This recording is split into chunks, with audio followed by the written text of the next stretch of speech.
Hello, I just want to show you how I join granny squares together. I crochet them together, and the way I do it gives you this rather nice effect, this fairly clean effect. If whatever you're making is pulled fairly tight, then this is a practically invisible join. I have worked in the navy that I used for this round, but you can use a contrast colour if you wish. So for the cowl that I'm making, I've joined 4 granny squares together, and now I'm going to join them into a ring. This is going to be exactly the same way as I've used to join the individual squares.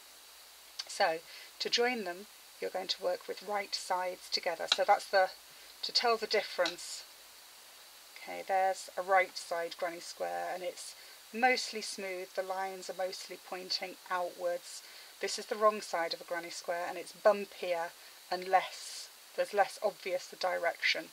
It's not always that easy to tell, but that's how I tell the difference. This side is the right side is smoother, the wrong side is bumpier.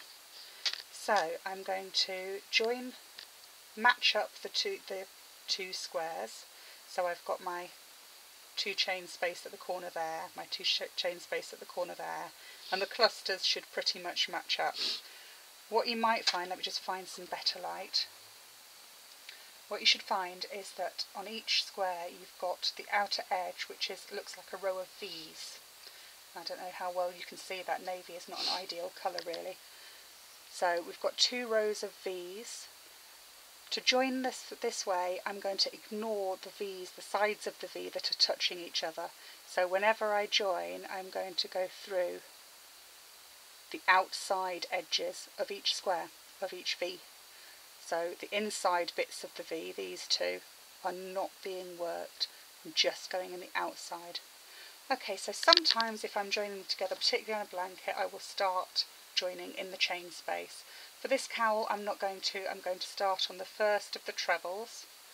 So with my yarn here, I'm going to pop through the outsides only of the V's. As you can see, I've got 2 loops on my hook. You can do a slip stitch onto your hook and work through, but what I generally do is just pull a loop and do 1 chain stitch with both ends of the yarn.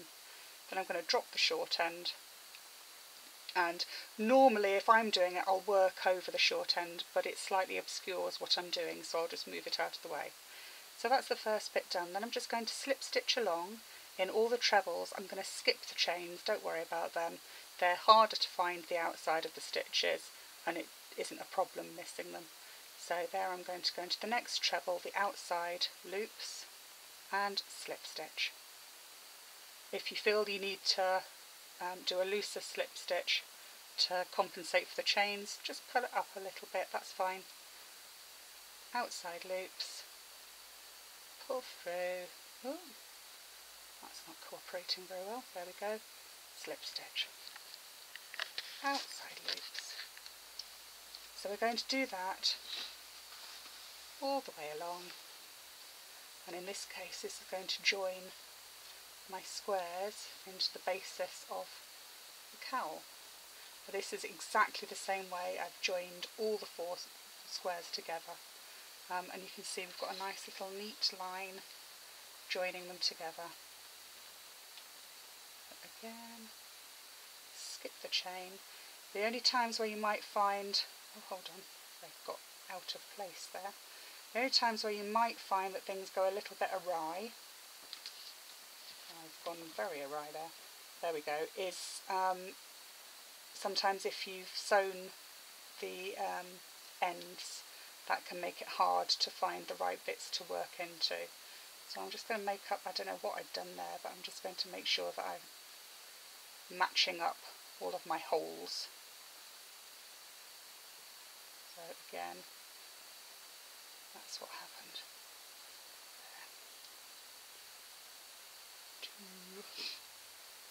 There's 3 trebles in each cluster, so you should be doing 3 slip stitches for each cluster. So again, skipping the chain and going into the stitch for the next cluster. 1, 2.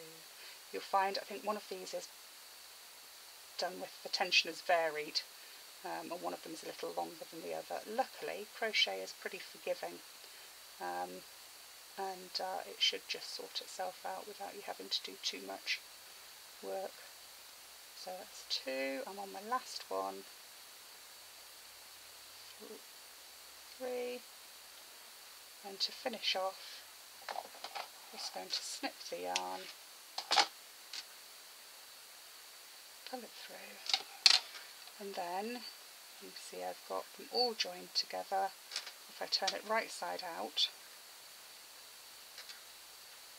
we've got a nice linked cowl, and all of the joins look completely identical. Okay, the next step is I'm going to start putting a border around each edge, and I will show you when I get to the shell part of the border how to do a shell. Thank you for watching.